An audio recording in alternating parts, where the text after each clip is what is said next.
Welcome back. Thank you for joining us for another episode of the podcast, Come Over for Dinner. I am so excited you're here. Today I have a very special guest. Her name is Carolyn. Hi. Thank you for joining me. Tell us a little bit about yourself, Carolyn. Well, sure. I am from Moscow, Idaho. I'm one of the born and raised in the Briar Patch sort of people. And that's been delightful. So I've got to kind of grow up with the community as it is grown and flourished and so on, which of course I met you. Yes. Many moons ago. Yeah. When it was a smaller community. Yes, yeah. So I taught, I went to, kind of did the classical school thing, and then I taught after that in several different locations, and then God blessed me with marriage in 2010 and to a Brit, so we lived in England for 6 years. That is very exciting. Which was a thing. Oh my goodness. So all our kids were born there. We have all the passports that you can need. But we moved back here in 2016. God was kind, and your family and so on, and so we've been here ever since. Very fun. Well, okay, I already know that I'm going to have her back for a second and third episode to hear all about Britain. To hear all the recipes and things she learned. I've never visited, but I've always wanted to. I'm sure there's lots of amazing things that they could share with us and have. Yes, we've definitely had some things come across the pond, so to speak. And we might even hear about some of them today, so stay tuned. Don't press pause. That's true. All right, so tell us, when you have company over, you obviously have kids, so you're feeding your family every night. Right. So this may be for your family too, but what do you think of, especially when you're inviting another family over to dinner? Yeah, and especially in this area, it's a different animal to invite people because we are lots of big families, lots of kids, as opposed to when I was having people, as you say, in England, I actually was usually having older people. Whether they're grandparents or just folks who maybe had one kid, but not usually. So it was a very different transition because that's how I started my married life of having hospitality with that. Okay. So coming over here and going, oh yes, right. We have all these families with kids. And so I do love cooking and prepping, but as you know, I don't on average feed 200 people. Right. That is not typically. Although she does. Side note, she does feed 200 people at times. At times, but that's usually Becca's fault. And we can talk to her about that. She helps with the NSA. Becca, we've had Becca on the podcast before, and she is the NSA events coordinator. Mm-hmm.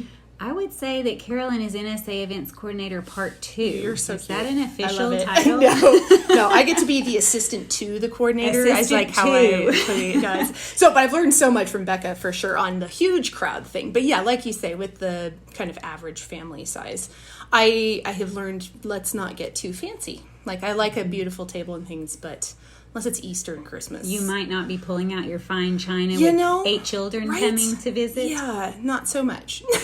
So I immediately think things that would be somewhat simpler for everyone to navigate. Mm-hmm. That includes anywhere from how I'm seating everybody and where we can fit everyone to also just, of course, taste of kids. Mm-hmm. If they're older teenagers versus all the little people, what kind of things should I think about in my menu?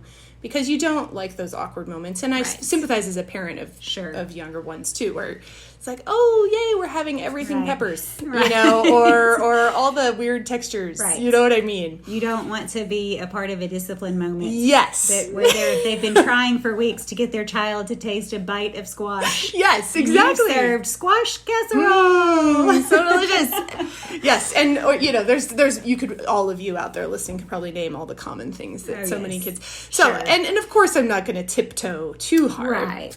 But I think, okay, just what consideration. Yes, just what would be reasonably simple to do, and especially if it's a bigger crowd. So those are some of the things I tend to ponder with people with kids. Very good tip, because that's something that needs to be considered. There aren't meltdowns between children or parents. Yes, we're all sitting there. All right, so what menu do you want to share with us today? Well, you asked me, and I was thinking, oh my goodness, there's so many things that are good and delicious. And I immediately thought, okay, giant roast of some kind, because meat is very important and near and dear. And that is good and wonderful, but can maybe be a bit strappy on the budget to depending on the situation. All that kind of thing. And so the other aspect in this is also learning stress levels of the cook. And something I really appreciated growing up about when you're preparing for company is if the whole family is stressed out in preparing, then maybe we shouldn't do that. We should do something a little simpler. Yes. And that's, again, I laud my community here, actually, of growing with that. And I'm old enough to remember actual sermons even, but just Bible studies or just conversations about here's how we can love one another with hospitality without all of us feeling this weird obligation to be very 1950s about it and pull out all the stops. The fine china and the 6-course gourmet meal. Yeah. But we also knew we wanted to grow and not just, do plastic plates every time. And, they have their place and that is great. Sure. But it's not always picnic style, casual 70s moment, Right. if I can knock my own generation for a while there. So I thought, okay, well, Italian. It's safe. Italian. Americans do love Italian. We sure love our Italian. And there are many other things I could have picked, but I have a particular soft spot for it. I used to lead trips when I was a teacher to Greece and Italy every summer with my incoming seniors. Please do this again. Invite me. I would love it. It'd be so much fun. And I did. I learned so much just by eating there. And I would grill our tour guides. I'm like, so what is this? What can I get in this region? Right. And I just like Italian food even before that. So it's something that can be largely prepped ahead of time, which I'm a big fan of doing, so that you can focus on other things the day of. I agree. And it's popular with most people, and you can suit it to different needs, allergies, all of those kinds of things. I can dress it up, I can dress it down. So I am a fan of Italian. That is what we're doing. Well. So obviously you can do what I'm about to tell you with buying pasta in the store. Okay. But I do like, if I'm having company, I usually do like to make my own pasta. Oh, please invite me for dinner as well. Well, darling, of course. Before I post this on the podcast, I really need to vet this recipe.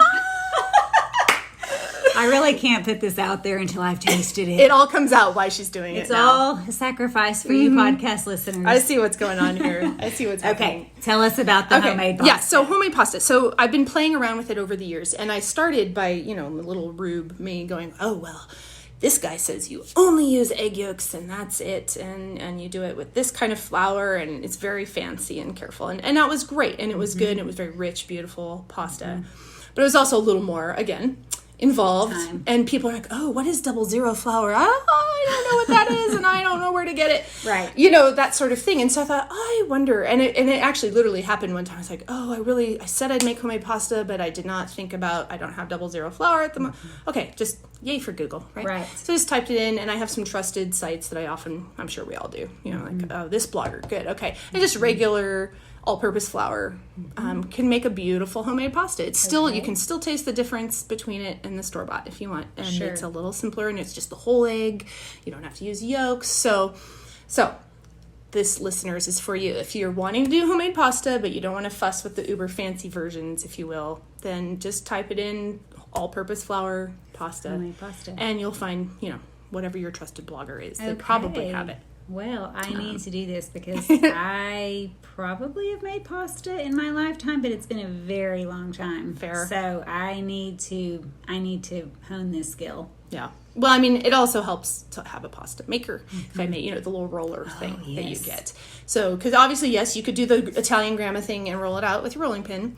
But, oh my, you need some pretty good arm workout things there to get it the thin enough texture. Italian grandmas have more muscles than I do. Oh, it's crazy. I've seen videos. It's amazing. It's amazing. What they just do by hand. Yes. I am a wuss. Let's just face it. Little American sadness. But I do have a wonderful pasta maker that I just roll it out with a little handle. And the kids like to help with that. So that's kind of a fun thing. If I plan ahead, get all that going, and they have time to have some fun and help. Real quick, if this is not your recommended item at the end, tell us where to get one. Oh, usually Amazon to be honest, but I do like the more expensive Italian make. Okay, so look for an Italian maker, better quality. Mm-hmm. Okay. If you're in that zone. If you're like, well, I'm not in that zone yet, you guys, okay, they have plenty of cheaper ones. Right. And you can just do that and it's fine. Sometimes getting it, maybe the cheap ones work well, but sometimes if you get something that's just really cheap, it's more frustrating. Because it doesn't work well and you can't do a good job, and so you get frustrated and just it doesn't turn, the quality isn't there. You're not going to turn out the product you're looking for. Fair. But I don't know. I can't really comment on this because I do not have a pasta maker. You're so great. So no, I mean, and I'll bet you could get on eBay and stuff too. Sure. You know, find a secondhand situation. That's handy. And some KitchenAid attachments, actually, believe it or not, have something where you can get the thing that you can run it through, and it cuts the noodle on your KitchenAid. So you're not using, I have the hand crank thing because I do like the feel. Okay. I like to know. But a friend actually got me the attachments, and I need to play with those. And have see you what I haven't think. used I have it not yet. But you're going to. Had time. But I intend to. I do have a KitchenAid, so I'll have to look at that, compare prices. Yeah, it's just kind of fun to see what you can do. And then the other thing that you'll want is if you're feeling very fancy about this, and I brought a couple options here. So you can just cut it into strips, treat it like your regular old pasta and pour sauce over it. Or if you're in ravioli mode, which is what I brought a recipe for, you can get the cool little cutters. So you just roll it all out, and then you have these little cutters that both cut and seal it at the same time. Sounds fun. It's cool. Yes. And kids can help do that? Kids can help do that if they're old enough. Really fun. So I got all these ideas from a wonderful mom when I was teaching in Spokane a million years ago. And she would regularly have pasta parties, actually. And so she had daughters, and I taught a couple of them. And so I got the privilege of getting to be involved with this. Parties. And she'd have the friends over, and we'd all have our little jobs and just hang out and chat. And somebody's mixing the filling, and somebody's rolling the dough and cutting it and then letting it go. And she was teaching at the same time? Yeah, kind of. I mean, she probably had already made the dough and stuff, or I was helping, because we're the adults. I was an adult. I have to remind myself of that. I have been an adult for a while. I'm an adult, not a child. Yes. But I mean, these are teenage girls, and they're pretty competent, and so they liked to get involved with that too. And we'd have the pasta party and just hang out and eat it afterwards, which was brilliant. So these are her sausage ravioli filling here, and the Alfredo sauce are from her. And then obviously pasta of your choice. So your three components are going to be your homemade noodles, sausage ravioli filling, and she calls it killer Alfredo sauce. Killer Alfredo sauce. In terms of, you probably will have heart problems with the amount of calories, but no one minds. Nope. Splurge every now and then is okay. Yes. So that is what we do. Well, the word moderation means that you've splurged at some point. Indeed. Moderation in all things mean that there's some times when you're having a vegetable meal, and there's times when you're having a sausage ravioli pasta killer sauce meal. Yes, where we try to handle that with people. So, you said the shortcut that you have for this recipe is you can buy the pasta. Buy the pasta from the store. Yep. And make your do what you want. Filling and I think some places even, I know you can buy pre-made pizza dough. Okay. I don't know if they do pre-made pasta dough, which I would doubt. But maybe if any of you know, you might find out. But maybe in the refrigerated section somewhere. You never know. Never know. Okay, that's something to search for. I will look for that. What is your best prep tip when you're inviting a family over, you're having company coming, you do have some inspiration from friends, but where else do you look? I mean, growing up, really, it was paying attention to what my mom did largely. But I've also had the opportunity to be in many women's homes, and over the years, both as a teacher and a friend, and just watching life unfold. And that is genuinely the best teaching I think I've ever had. I can't point to a book or a blog. That's better than No, that. I really can't. And so probably there may be some of you out there going, well, that's not helpful. I live in the middle of boony nowhere, and I, have... Okay, well, I mean, but I assume perhaps you do go to church, or maybe listen to other ladies like this, which is delightful that you're doing it. I did not mean to segue into that way. That just happened. But yeah. Thank you, ma'am. Finding people, that's the nice thing about modern life, isn't Sure. it? Finding people who are talking about this sort of thing. Right. Because that really is the best. I mean, second to that, I've appreciated, I think George Grant and his wife wrote a book on hospitality. Is it Come Let Us Gather Together or something like that? Okay. I'm terrible with title remembering, but I remember that they wrote the book. That has some recipes in it, but but it was also though about how to have people. Like they took it by different rooms in the house, and how you welcome somebody and so on. So if you're looking, I guess that would be maybe my first pointer to you. If you're looking for the tips of preparing your home and thinking about it, I think that book was really very impactful. Okay. So if we can find the title. Okay. Sorry, guys, we're looking. I did look, but it's not popping up. I probably typed something in wrong. Well, anyway, George Grant and his wife are the authors. Okay. So there you are, folks out there. Well, I'll keep looking while we're talking. We'll circle back around to it for sure. Good. What about a shopping tip? Shopping tip. We're shopping for a crowd. Yes. The nice thing for me, I'm far enough along in married life and so on, and family, to kind of have an idea of the flow of how our food works, if you will. And I don't have teenagers yet, so I have not yet, if you will, shifted gears into hardcore, they're eating me out of house and home level yet. So I understand that it's coming. I'll have to give you tips. Woo, yes, we'll talk to you at that point. But so I have kind of a base shop every week of these are the things that I always get. So I always have them on hand. Mm-hmm. And I mean, flour, sugar, I mean, all of that, we all have pantry essentials on hand. One of the other things, though, that I like to have always is meat in the freezer and some sort of probably berries or something. So if I need to whip out any kind of dessert almost whatsoever, I have berries that I can play with to do things. That has been super handy over the time. So I'd encourage you, just get your frozen section berries. You know, it doesn't need to be top of the line. That's very true, because you could make a pie. If you had ice cream, you could put it over ice cream and do whipped or sauce. Yeah. You could do berries and whipped cream.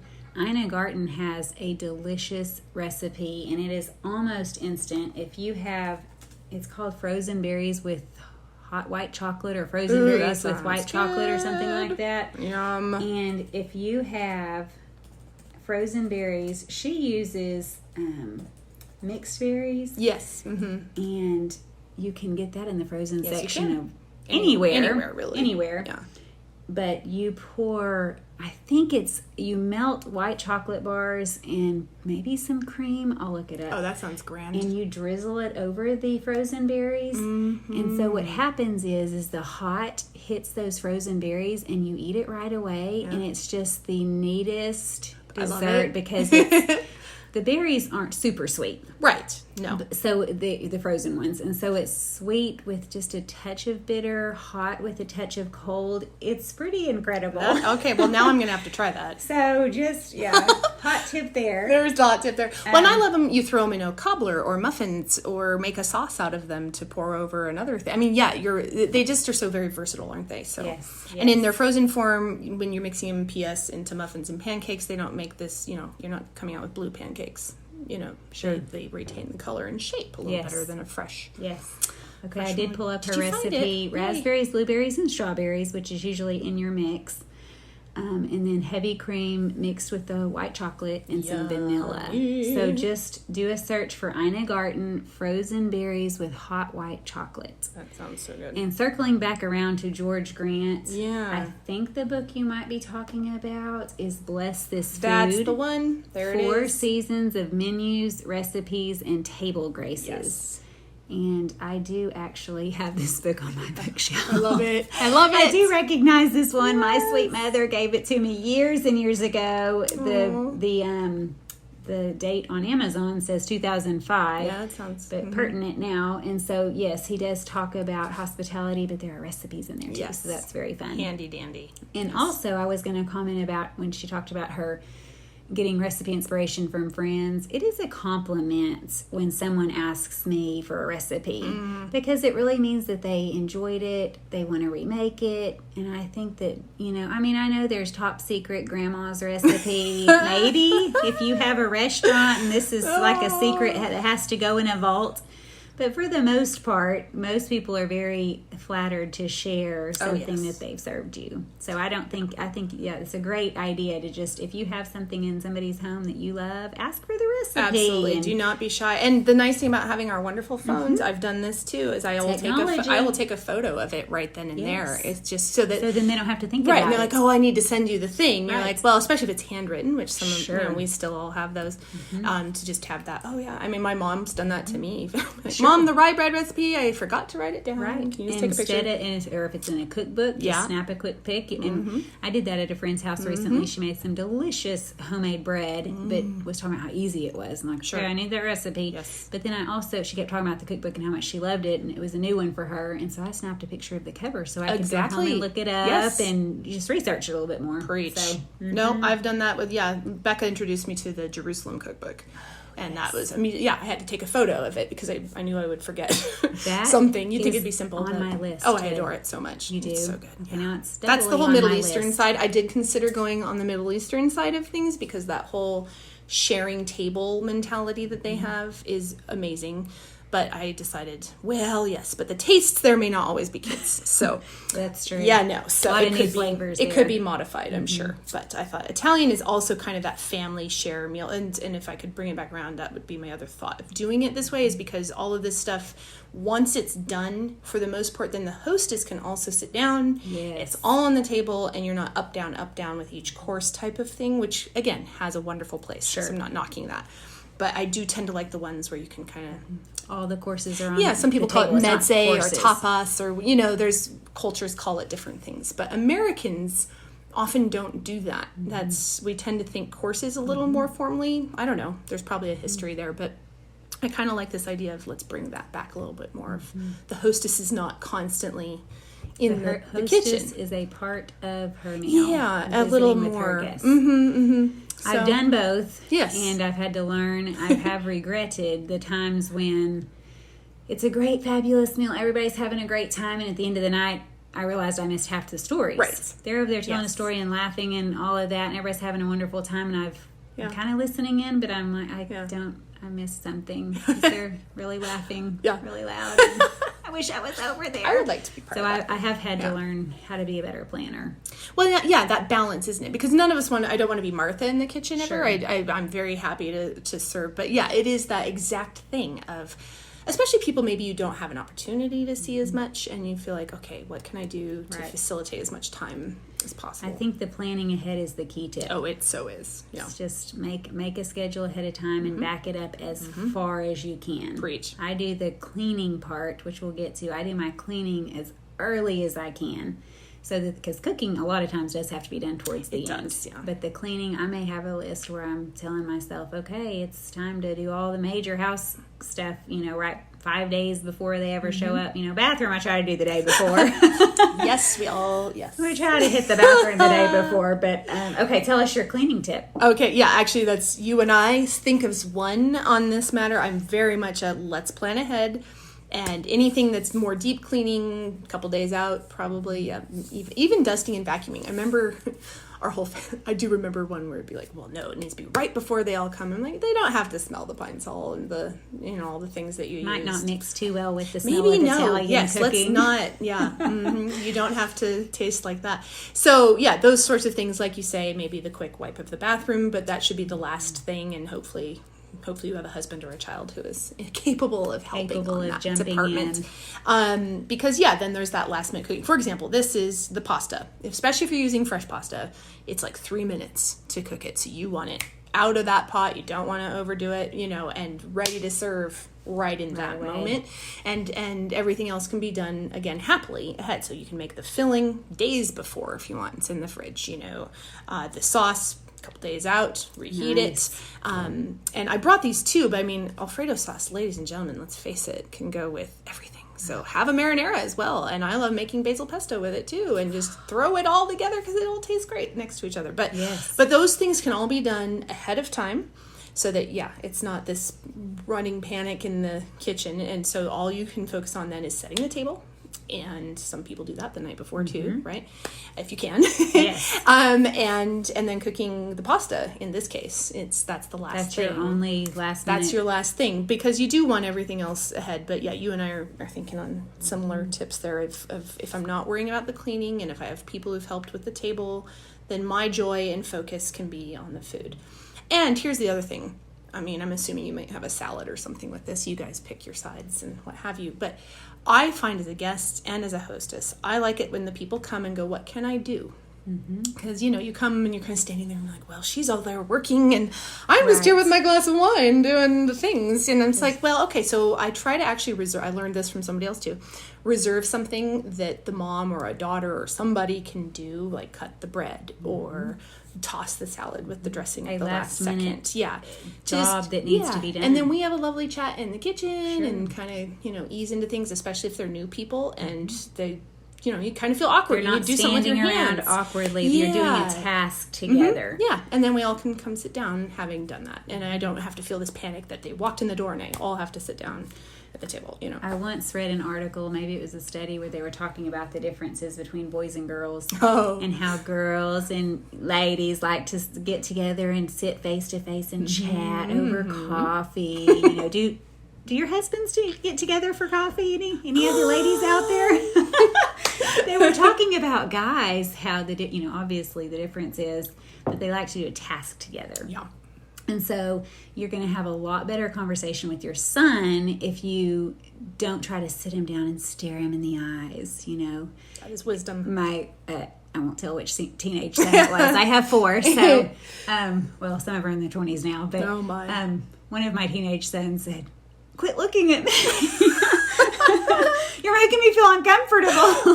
Because I was doing the mom thing, like, let's sit and tell me about your day. And I'm just staring him in the eyes. So I did remember that tip. If you have boys, they really do appreciate doing a task. And you can have great conversations doing a task, whether, it's, dad having the son come out and they're working on the vehicle together, or they're fixing something, or they're, whatever. Yep. So the kitchen, if you have somebody coming over with some boys, that's a great idea too. They would love to jump in with a knife. Oh, yes, which is terrifying in its other ways. But no, boys can be involved too. Or even the dad, like, hey, could you go help my husband open the wine, or pour the wine, or pour the water, or get the napkin? Yes, all the things that, let's face it, we trust the males to do.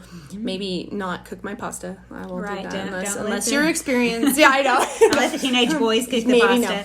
But yeah, exactly. That kind of and I love that picture, right, of all kind of helping together. In the I table. had my youngest teenager still at home. I gave him the task, and we had multiple families over one time of being the door opener. Nice. You go, because here I am with multiple people asking questions or talking or whatever. So your task, and you can grab your friend that comes in if you want, but your job is to greet the guests now. Yeah. And then as they make their way in, of course I will too, but I'm not the one posted by the door. So that was a fun thing too. So good. Very good. What is your best advice for showing warm hospitality to those coming into your home? You've said many things, but how do you make your home warm and welcoming? How do you make them feel at home when they walk in your door?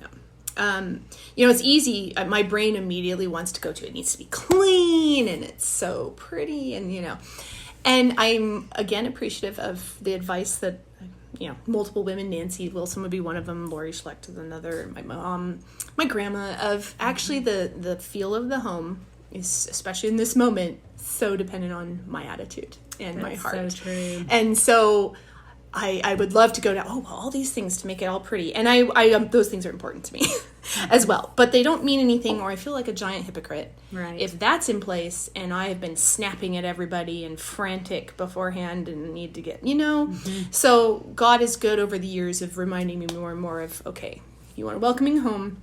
It is okay that the piano did not get dusted. Right. Because it would be better that you're not snapping at somebody over that than having your attitude altogether about the whole thing. And so that would be the number one, is I don't say that lightly. Right. Because either you're going to be convicted of massive hypocrisy and your whole family is like, we're putting on the face, are we?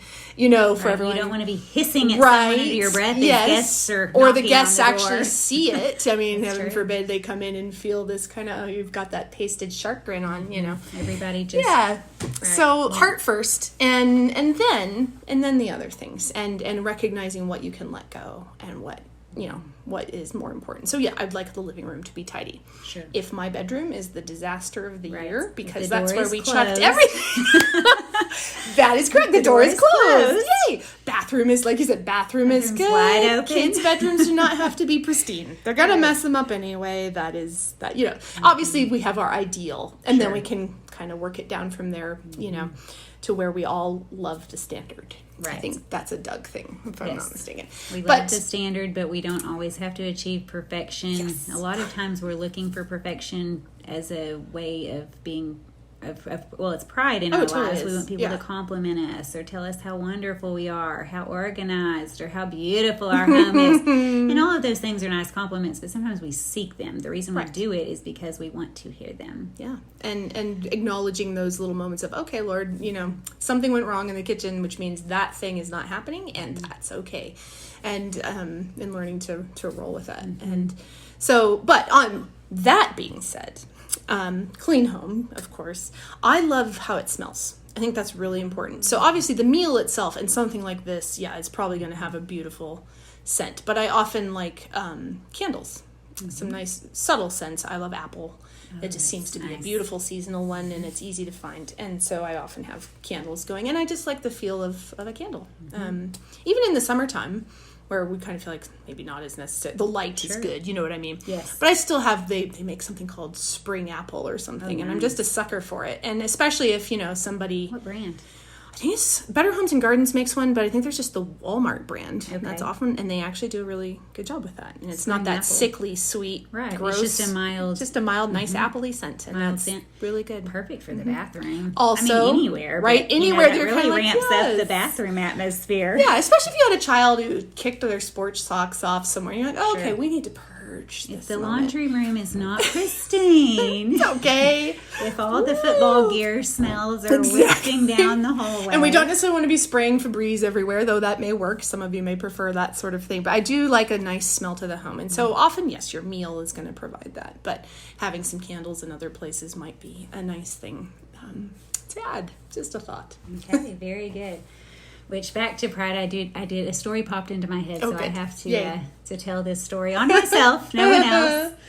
So, speaking of pride and just having to smile and roll with it and not, I guess, look at myself and fall apart internally. You have to also give yourself some room to not fall apart. Preach. Mentally, you can't tell yourself, how could you do this? You're a terrible hostess. Oh my goodness, yes. You have to roll with it, as Carolyn said. So we had a new family over, and they had 3 little boys, I think. 3 little boys at the time, maybe 4. And they, I had thought of the children. This dish it was a roasted vegetable mix, and we had, the way you do it, which I'll have to eventually post the recipe here. Oh, good. Yes.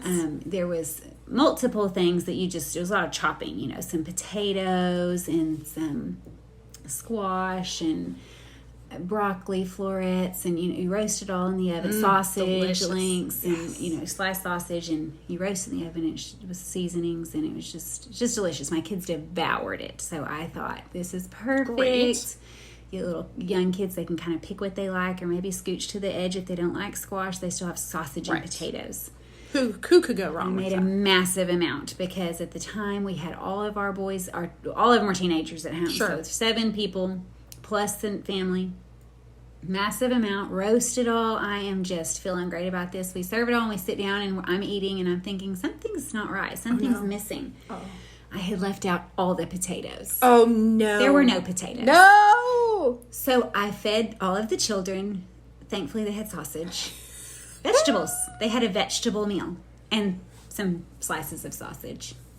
So the largest amount, the funnest thing, besides the sausage, was supposed to be lots of potatoes chopped up. Because of course. And I had gone to the refrigerator, the pantry. I thought I had, but there was just so many. I had done so many different things and pulled out baby carrots, and I thought I had it all. So that was a moment where I was just like, sorry guys, there were supposed to be potatoes. Good luck, everyone. Next time I come over, I'll make it the right way. I love it so much.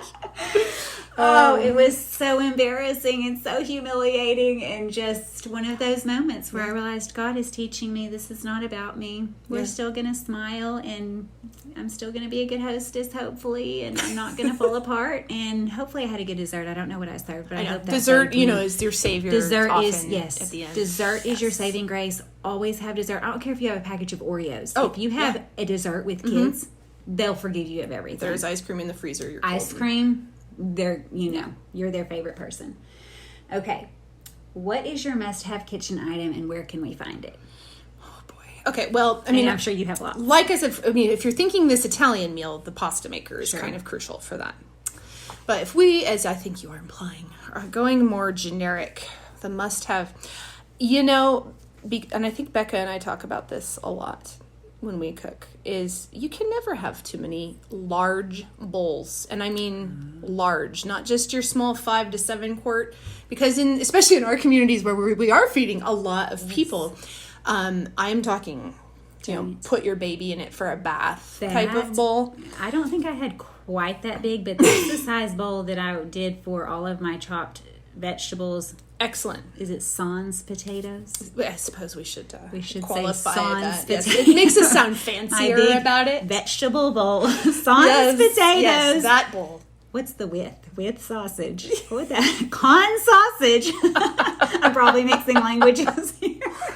Regardless, that bowl I was able to find at Sam's Club. Maybe Costco sells them. Yeah. But they don't have maybe the big one you're talking about. So I found these at URM down in Lewiston. Okay, what is that? And it's like a restaurant store. Okay, and probably many of you will have those of different names in different towns. But essentially, look up, do you have a restaurant store? Because they will, yes, because they'll sell those giant, and they have food too, so you can get the mongo amounts of things, and sometimes cheaper than Costco, so you'll want to compare. I learned this from ladies up here too. Okay. And are they stainless steel? They're stainless steel bowls, and I mean, we're talking, I kid you not, you could bathe a child in some of these. So I have 3. No. It's amazing. And I confess, Becca, if you're listening, I am delighted to have done this because I own them now, but I thought, I'm doing all these dinners with Becca, and we need these size bowls to mix things up. Because if you're helping with college events, the students, I mean, one class alone might be 100 kids. Easy peasy. Or more. And just that more ease, and especially if you just find yourself using bowls for everything. I need to make the sauce. I need to chop the raw chopped meat and this, and the veg over here we talked about earlier being prepared. Well, some of that is the food prep. Where do you put it? Yes. And so often it's the bowls, or the bread is rising this one, the rolls are rising in this one. You know what I'm saying? Or you need your baking pan. So and then I need the baking to shove everything in a bowl so that my pans are free. Yes, the pans are free. So, and then just the not wanting, I don't know about you, but especially mixing large amounts of salad and you're slopping it out on the counter because the bowl is not big enough quite for the crowd that you have, right? So I've just suddenly been in love with the fact that I have all the bowls and I can, industrial amounts of cookie dough or whatever it is. That has become... Okay, I do have a large one, but I don't think I have a large. Yeah. This is going on my wish list. Yeah. This will become my friend for large crowds. Yeah, it's pleasing. I need this for the time that I make the vegetables con potatoes. Yes. Well, and actually, I actually thought of that because I love a good pan of roasted veg, and here we are entering that season, and having a bowl to toss it with the oil and do huge amounts, and then pour it onto your pan, and you're just like, look at that. Yes, because that you can mix. Yes, it's all covered. Okay, do you have a story to tell us? And does this involve your grandmother? Yes. So I'm sure I have many stories that one could tell about many things, but that was the one that popped in my head because she shared it with us and she's just the sweetest, and I learned so much from her about gracious hospitality because it was my dad's side. So Christmas and holidays, we had 1 million people in and out of the house, and Grandma, I don't know if she ever went to bed. She's constantly cooking, right, and doing all the beautiful things. I'm pretty sure no. Because, it wasn't like she'd just get up and say, have cereal. She's of the generation of, well, we're cooking your eggs and your bacon, and I have the rolls already. That person. So I'm need to come to her house. Well, she passed on, but yes, someday in glory, let's all cook together. We will. Yes, that sounds wonderful. But she was telling me the story, and I think we heard it many times, but it was kind of the classic one. But it actually happened to her she was an only child and married my grandpa, who came from a family of 6, and her contrast of kind of a poor only child, and he came from a more wealthy family with a beautiful neighborhood and beautiful mother and this gorgeous home. And so the first dinner of their married life that they had with his parents was a big deal to her. Yes. This was really intimidating and huge, and we've all been there, right? That can be. So in the classic 50s, well, no, they got married in the 40s, so 40s fashion, it was going to be roast and vegetables and rolls and, very classic sort of thing. So she was so careful and prepping everything and getting it all ready to go and rethinking it table's beautiful. So everyone sits down to dinner, and I think they're having the opening course. And that was the moment that Grandma realized that she had not turned on the oven for the 4-hour cooked roast that she got. She just set it in a cold oven. And she forgot that it was not on. Oh. And so there's no... Can't speaking serve of the raw roast. Right?